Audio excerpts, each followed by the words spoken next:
आप सभी लोग के सामने एक कहरवा गीत सुनाने जा रही हूँ। आप लोग सुनिएगा और कमेंट में बताइएगा कि हमारा गीत कैसा लगा। गेहुआ बीच बोलेला सियार छोटी ना नदी, गेहुआ बीच बोलेला सियार छोटी ना नदी, जाई के जगाऊँ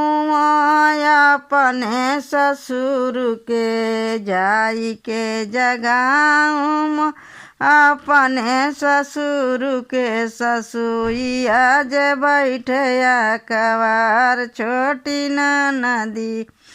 ससुइया जो बैठया कवार छोटी ना नदी, गेहूँ बीच बोलेला सियार छोटी ना नदी,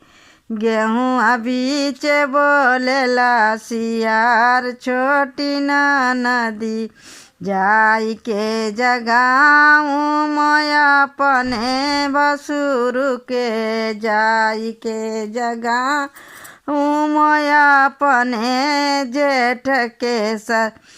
जेठनिया जे बैठया कवार छोटी ना नदी, जेठानिया जे बैठया कवार छोटी ना नदी, गेहूँ बीच बोलेला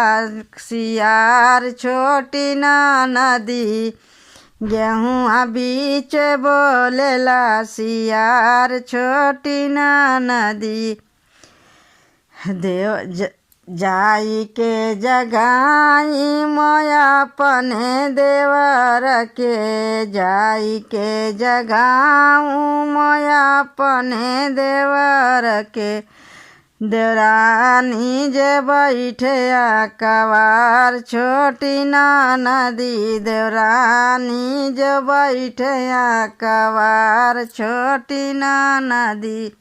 गेहूँ बीच बोलेला सियार छोटी ना नदी,